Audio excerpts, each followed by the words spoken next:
टीना डाबी इस समय विवादों में पड़ी हुई हैं। टीना डाबी कौन है, क्या करती हैं और क्या है पूरा मामला, सारी चीज़ें हम जानेंगे। और भारत में नागरिकता लेने का और नागरिकता समाप्त करने का, फिर साथ ही साथ भारत में शरणार्थियों के लिए जो बाहर से आते हैं उनके लिए क्या प्रावधान है, इन सारी चीज़ों के बारे में हम जानकारी लेने वाले हैं। तो क्या है पूरा मामला, अगर हम इसकी बात करेंगे तो जैसलमेर जो है राजस्थान का एक ज़िला है और वहाँ पर कुछ शरणार्थी जो थे पाकिस्तान से आए हुए थे, वो वहाँ पे रह रहे थे। करीब 50 घर वहाँ पर उन्होंने अवैध तरीक़ों से बना लिया था।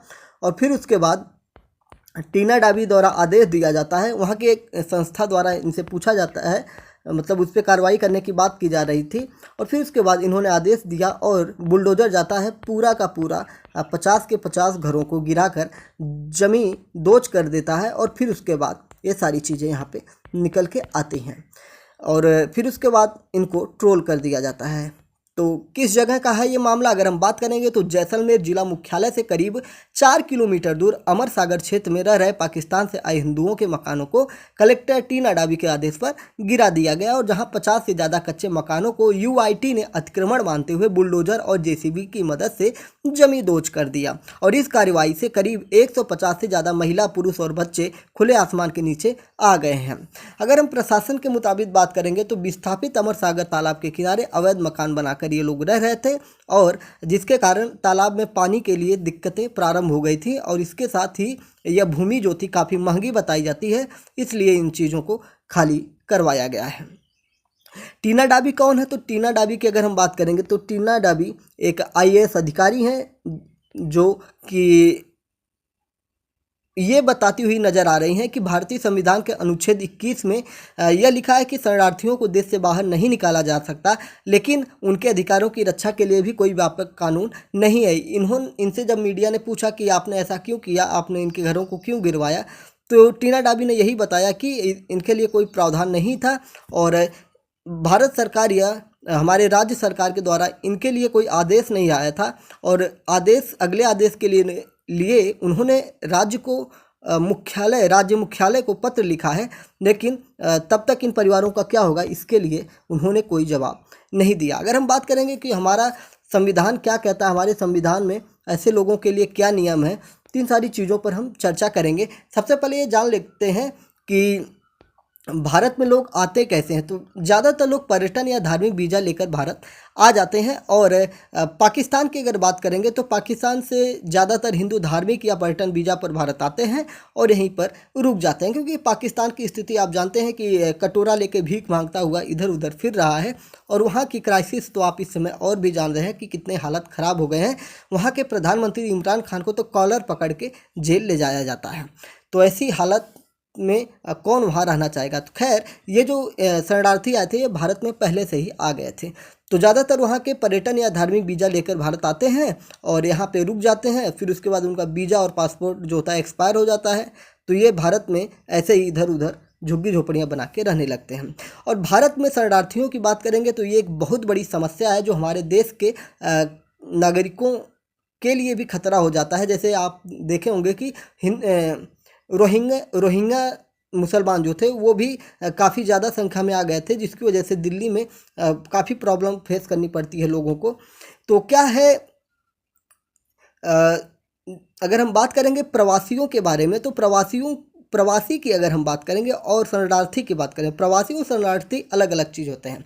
अगर हम प्रवासी की बात करेंगे तो प्रवासी पढ़ाई करने के लिए या नौकरी करने के लिए या अपने किसी परिवार में जाकर रहने के लिए भारत छोड़कर चले जाते हैं या भारत छोड़कर दूसरे देशों में जाकर रहते हैं, वहाँ पे नौकरी करते हैं, पढ़ाई करते हैं या अन्य किसी काम से वहाँ पे चले जाते हैं, तो उन्हें प्रवासी के रूप में जाना जाता है। प्रवासी ऐसे लोग होते हैं जो प्राकृतिक आपदा या गृह क्लेश या किसी भी प्रकार की अशांति के चलते देश को नहीं छोड़ते हैं।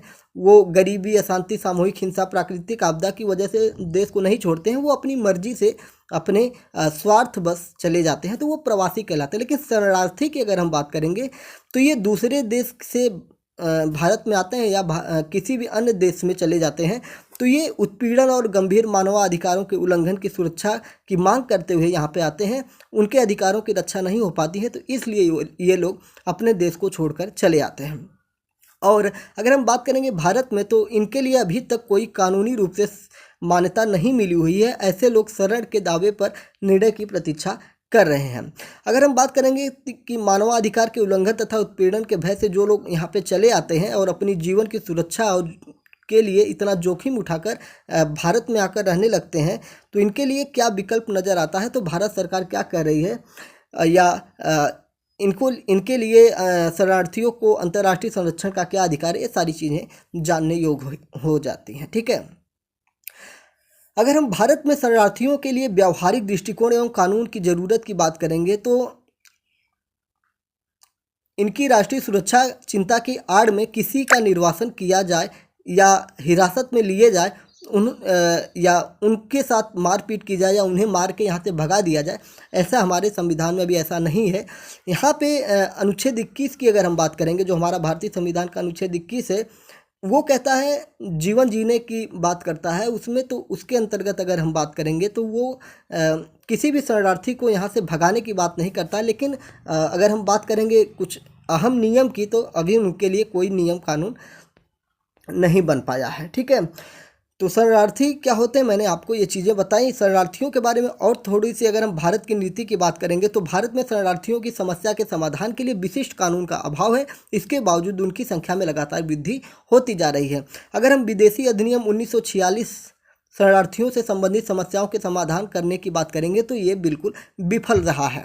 यह केंद्र सरकार को किसी भी विदेशी नागरिक को निर्वासित करने के लिए अपार शक्ति भी देता है, यानी कि किसी को भी यहाँ से निकालने की भी शक्ति दे देता है। लेकिन इसके अलावा नागरिकता संशोधन अधिनियम, जिसको कहते हैं CAA, ठीक है, CAA नागरिकता संशोधन अधिनियम 2019 में मुसलमानों को बाहर रख के केवल हिंदू, जैन, ईसाई, पारसी, सिख तथा बांग्लादेश, पाकिस्तान और अफगानिस्तान से आए बौद्ध प्रवासियों को नागरिकता देने की बात करता है। लेकिन अभी तक ये लागू नहीं हुआ है। 2019 का CAA कानून, नागरिकता संशोधन बिल या एक्ट, ठीक है। तो इसके अलावा भारतवर्ष 1951 से शरणार्थी सम्मेलन और शरणार्थी संरक्षण से संबंधित प्रमुख कानूनी दस्तावेज 1967 प्रोटोकॉल का पक्षकार भी नहीं है। इस वर्ष 1951 के शरणार्थी सम्मेलन और 1967 प्रोटोकॉल के पक्ष में भी नहीं होने के बावजूद भारत में शरणार्थियों की बहुत बड़ी संख्या निवास करती है। भारत में विदेशी लोगों और संस्कृति को आत्मसात करने की एक नैतिक परंपरा है। राष्ट्रीय मानवाधिकार आयोग बनाम स्टेट ऑफ अरुणाचल प्रदेश 1966 मामले में सर्वोच्च न्यायालय ने कहा कि सभी अधिकार नागरिकों के लिए उपलब्ध हैं, जबकि विदेशी नागरिकों सहित सभी व्यक्तियों को समानता का अधिकार और जीवन जीने का अधिकार भी उपलब्ध है। अगर हम बात करेंगे भारतीय संविधान के अनुच्छेद 21 में शरणार्थियों को उनके मूल देश में वापस नहीं भेजे जाने, यानी कि नॉन रिफाउलमेंट का अधिकार शामिल है। यानी कि अभी मैंने आपको बताया कि कोई अगर भारत में शरणार्थी आ गया है तो उसे यहाँ से भगाया नहीं जा सकता है। नॉन रिफाउलमेंट अंतर्राष्ट्रीय कानून के अंतर्गत एक सिद्धांत है, जिसके अनुसार अपने देश से उत्पीड़न के कारण भागने वाले व्यक्ति को उसी देश में वापस जाने के लिए मजबूर नहीं किया जाएगा। तो अगर हम बात करेंगे भारत में अब तक शरणार्थियों के लिए कानून क्यों नहीं बनाया गया, तो इस पर अगर हम बात करेंगे तो हाल ही के दिनों में पड़ोसी देशों के कई लोग भारत में राज्य उत्पीड़न के कारण नहीं, बल्कि बेहतर आर्थिक अवसरों की तलाश में अवैध रूप से भारत आ गए। यानी कि जैसे बांग्लादेश के हुए, पाकिस्तान के हुए, म्यांमार के हुए, तो वहाँ पे उतनी सुख सुविधाएं नहीं है जितनी भारत में है। तो ये लोग सिर्फ यहाँ पे चले आते हैं धार्मिक वीज़ा या पर्यटन वीज़ा लेकर घूमने फिरने के लिए आते हैं और यहीं पर रह जाते हैं और कहीं पर झुग्गी झोपड़ी बनाकर रहने लगते हैं और बाद में नागरिकता प्राप्त करने की कोशिश करते हैं या अवैध तरीके से यहाँ के डॉक्यूमेंट बनवा लेते हैं। लेकिन अवैध तरीके से अगर कोई डॉक्यूमेंट बनवाता है तो भारत सरकार उसको जानकारी प्राप्त होने के बाद निष्कासित कर सकता है। और यहाँ पे अगर हम बात करेंगे कि कानून का दुरुपयोग किस प्रकार होता है, तो देशद्रोहियों, आतंकवादियों और आपराधिक तत्वों द्वारा इसका दुरुपयोग किया जा सकता है और इससे देश पर वित्तीय बोझ भी पड़ेगा। यहाँ पे यानी कि बाहर से लोग आएंगे तो भारत के लोगों को नौकरी कम मिलेगी, मतलब बहुत सारी प्रॉब्लम फेस हो जाएगी। अगर कानून की अनुपस्थिति में भारत के लिए शरणार्थियों के प्रवासन पर निर्णय लेने हेतु तमाम विकल्प खुले हैं। भारत सरकार शरणार्थियों के किसी भी समूह को अवैध अप्रवासी घोषित कर सकती है। अगर हम उदाहरण की बात करेंगे तो अभी आपने देखा था कि जो रोहिंग्या थे उनको अवैध घोषित किया गया था भारत सरकार के द्वारा, ठीक है। तो ये सारी चीज़ें मैंने आपको बता दी हैं। अगर हम बात करेंगे कि भारत में नागरिकता लेने के लिए प्रावधान क्या है, तो भारत का संविधान लागू होने यानी कि 26 जनवरी 1950 के बाद भारत में जन्मा कोई भी व्यक्ति जन्म के आधार पर भारत का नागरिक हो सकता है। इसके एक और प्रावधान के अंतर्गत 1 जुलाई 1987 के बाद भारत में जन्मा कोई भी व्यक्ति भारत का नागरिक है यदि उसके जन्म के समय उसके माता या पिता में से कोई भारत का एक नागरिक हो। दूसरे प्रावधान की अगर बात करेंगे तो वंशानुक्रम या रक्त संबंध के आधार पर वो भारत का नागरिक हो सकता है। यानी कि जो वंशानुक्रम का प्रावधान है, इसके अंतर्गत एक शर्त यह है कि व्यक्ति का जन्म अगर भारत के बाहर हुआ हो तो उसके जन्म के समय उसके माता या पिता में से कोई एक भारत का नागरिक होना चाहिए। और दूसरी शर्त यह है कि विदेश में जन्मे उस बच्चे का पंजीकरण भारतीय दूतावास में 1 वर्ष के भीतर करवाना अनिवार्य है। अगर ऐसा नहीं करते हैं तो उस परिवार को अलग से भारत सरकार की अनुमति लेनी होगी। और इस प्रावधान में माँ की नागरिकता के आधार पर विदेश में जन्म लेने वाले व्यक्ति को नागरिकता देने का प्रावधान नागरिकता संशोधन अधिनियम 1992 के जरिए किया गया था। अब हम तीसरे प्रावधान की बात करेंगे तो तीसरा प्रावधान कहता है अवैध प्रवासियों को छोड़कर अगर कोई अन्य व्यक्ति भारत सरकार को आवेदन कर नागरिकता मांगता है तो ये कुछ विधियां हैं जिनके आधार पर उसे नागरिकता दी जा सकती हैं। जैसे भारतीय मूल का वो शख्स जो देश में नागरिकता के लिए आवेदन देने से पहले भारत में कम से कम 7 साल रहा हो। और भारतीय मूल का वो व्यक्ति जो अविभाजित भारत के किसी देश का नागरिक हो, यानी कि अविभाजित भारत, यानी कि बांग्लादेश या पाकिस्तान का न हो, ठीक है, से बाहर किसी अन्य देश का नागरिक हो और उस नागरिकता को भारत छोड़कर भारत की नागरिकता चाहता हो, मतलब दूसरे देश का हो, जैसे मान लीजिए अमेरिका का है और वहाँ की नागरिकता छोड़कर भारत की नागरिकता लेना चाहता है तो उसके लिए वो आवेदन कर सकता है। वो शख्स जिसकी शादी किसी भारतीय नागरिक से हुई हो और वो नागरिकता के आवेदन से पहले कम से कम 7 साल तक भारत में रह चुका हूँ। वो नाबालिग बच्चे जिनके माता या पिता भारतीय हों, राष्ट्रमंडल के सदस्य देशों के नागरिक जो भारत में रहते हों या भारत सरकार की नौकरी कर रहे हों, आवेदन पत्र देकर भारत की नागरिकता प्राप्त कर सकते हैं। अगर हम चौथे प्रावधान की बात करेंगे तो चौथा प्रावधान क्या कहता है, भूमि विस्तार के जरिए नागरिकता देने का भी प्रावधान, यानी कि भारत सरकार अगर अपने भूमि विस्तार कर रही है तो उसमें नागरिकता देने का प्रावधान किया गया है और उस क्षेत्र में निवास करने वाले व्यक्ति को स्वतः भारत की नागरिकता मिल जाएगी। यानी कि अगर भूमि विस्तार हो रहा है, जैसे मान लीजिए आने वाले दिनों में पीओके पर भारत का कब्जा हो जाता है, भारत का हिस्सा हो जाता है पीओके, तो वहाँ पर रहने वाले सभी नागरिकों को स्वतः ही भारत की नागरिकता प्राप्त हो जाएगी। अगर हम बात करेंगे तो 1961 में गोवा को मिली, गोवा के लोगों को इस तरह का मिला था और 1962 में पुडुचेरी जब भारत में शामिल हुआ था तो वहाँ की जनता को स्वतः ही भारतीय नागरिकता प्राप्त हो गई थी। पाँचवें प्रावधान की अगर हम बात करेंगे तो नेचुरलाइजेशन के जरिए नागरिकता देने की बात की गई, यानी कि देश में रहने के आधार पर कोई यहाँ पे रहता है तो कोई व्यक्ति भारत में नागरिकता हासिल कर सकता है, बशर्ते वो नागरिकता अधिनियम की 3री अनुसूची की सभी योग्यताओं पर खरा उतरता है। यानी कि जो 7 साल का प्रावधान है या सारी चीज़ें हैं उनके लिए वो तैयार हो। अगर हम बर्खास्तगी की बात करेंगे, अगर किसी की नागरिकता किस प्रकार समाप्त की जा सकती है तो उसके लिए भी कई नियम कानून हैं, उनकी चर्चा भी हम कर लेते हैं लगे हाथ। नागरिकता अधिनियम 1955 की धारा 9 में किसी व्यक्ति की नागरिकता खत्म करने का भी जिक्र किया गया है। किसमें? नागरिकता अधिनियम 1955 की धारा 9 में 3 तरीके हैं जिनके जरिए किसी व्यक्ति की भारतीय नागरिकता को समाप्त की जा सकती है। यदि कोई भारतीय नागरिक स्वेच्छा से किसी और देश की नागरिकता ग्रहण कर ले तो उसकी भारतीय नागरिकता स्वतः समाप्त हो जाती है। यदि कोई भारतीय नागरिक स्वेच्छा से अपनी नागरिकता का त्याग कर दे तो भी उसकी नागरिकता समाप्त हो जाती है। भारत सरकार भी निम्न शर्तों के आधार पर अपने नागरिकों की नागरिकता समाप्त करने का अधिकार रखती है। अब वो क्या अधिकार है? जैसे कोई व्यक्ति है, वो 7 सालों से लगातार भारत से बाहर रह रहा हो और किसी भी प्रकार से अपने देश से वो गतिविधि नहीं रख रहा है तो उसकी नागरिकता को भारत सरकार समाप्त कर सकती है। यदि कोई व्यक्ति अवैध तरीके से भारतीय नागरिकता प्राप्त करके रह रहा हो तो उसकी भी नागरिकता को समाप्त किया जा सकता है। और यदि कोई व्यक्ति देश विरोधी गतिविधियों में शामिल है तो भारत सरकार उसकी नागरिकता को समाप्त कर सकती है। फिर उसके बाद अगर बात किया जाए तो यदि व्यक्ति भारतीय संविधान का अनादर करता है तो उसकी भी नागरिकता को समाप्त किया जा सकता है। तो ये नागरिकता अधिनियम 1955 के द्वारा संविधान में वर्णित किया गया था। तो ये सारी चीज़ें थी नागरिकता को लेकर, और क्या चीज़ें हैं इन सारी चीज़ों के बारे में हमने पूरा डिटेल में जान लिया है।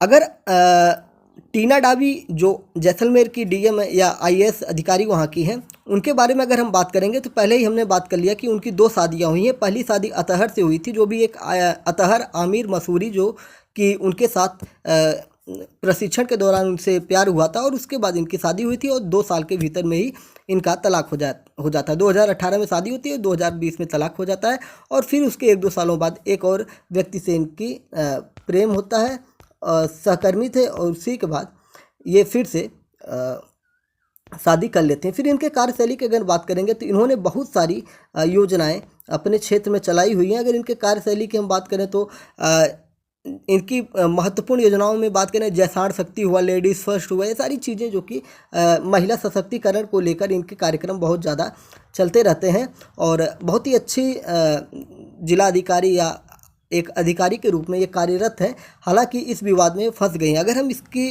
जड़ में जाना चाहें तो इतना बड़ा मसला था कि शरणार्थियों के घरों को बुलडोज कर देना, तो क्या ये इनके स्वतः संज्ञान से हुआ? तो बिल्कुल भी नहीं। जो आईएएस अधिकारी होता है वो उसको सीधा मुख्यमंत्री डायरेक्ट आदेशित करते हैं। तो ये मुझे लगता है, देखिए राजस्थान में चुनाव होने वाले हैं, अब वहाँ पे हिंदू मुस्लिम जैसी चीज़ें लगातार चल रही हैं, तो चुनाव का ध्रुवीकरण करने के लिए ये काम किया गया है। जब चुनाव का आखिरी साल चल रहा है, मतलब सरकार का आखिरी साल चल रहा है, तभी इनको जाके याद आता है कि इस प्रकार के लोग वहाँ पे घर बना के रह रहे हैं, तो ये प्री प्लान्ड होते हैं और इसमें बलि का बकरा टीना डाबी को बना दिया गया है। टीना डाबी की छवि की बात करें तो अगर एक अधिकारी के रूप में बहुत अच्छी छवि है। टीना डाबी एक शेड्यूल कास्ट से भी आती हैं, तो इसलिए भी इनको राजस्थान में घेरे जाने की बात हो सकती है मेरे अनुसार, क्योंकि बहुत लोगों को ये पच नहीं रहा होगा कि शेड्यूल कास्ट की महिला इस प्रकार के काम कर रही हो। और इनकी शादी भी एक मुस्लिम युवक से हुई थी, फिर बाद में तलाक लेकर फिर से एक हिंदू युवक से शादी करती हैं। तो ये सारी चीज़ें इन्हें हिंदू विरोधी या अन्य चीज़ों से नवाजा जा रहा है।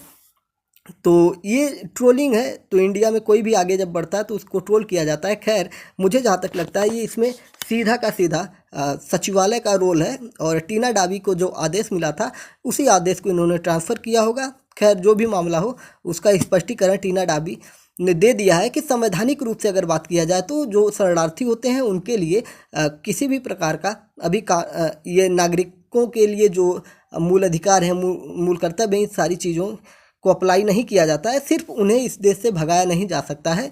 तो टीना डाबी अपनी जगह इस तरह से अगर संवैधानिक रूप से देखा जाए तो बिल्कुल सही है। खैर, जो भी है मामला वो तो अब सबके सामने जग जाहिर है। फिर उम्मीद है कि आपको टीना डाबी के बारे में जानकर सारी जानकारी प्राप्त हुई होगी। साथ ही साथ नागरिकता किस प्रकार प्राप्त होती है, नागरिकता कैसे संपन्न होती है, सारी चीज़ें मैंने डिटेल में आपको बताने की कोशिश की है। वीडियो अगर आपको पसंद आया होगा तो वीडियो के नीचे दाएं साइड में सब्सक्राइब बटन है, जिसको आप सब्सक्राइब कर लेंगे तो डेली अपडेट्स के लिए आप हमसे जुड़ सकते हैं। तो ठीक है, लाइक करिए, कमेंट करिए। आपके विचार हमारे लिए बहुत ही महत्वपूर्ण होते हैं, तो कमेंट बॉक्स में अपने विचारों को साझा करिए। जय हिंद, नमस्कार, भारत माता की जय।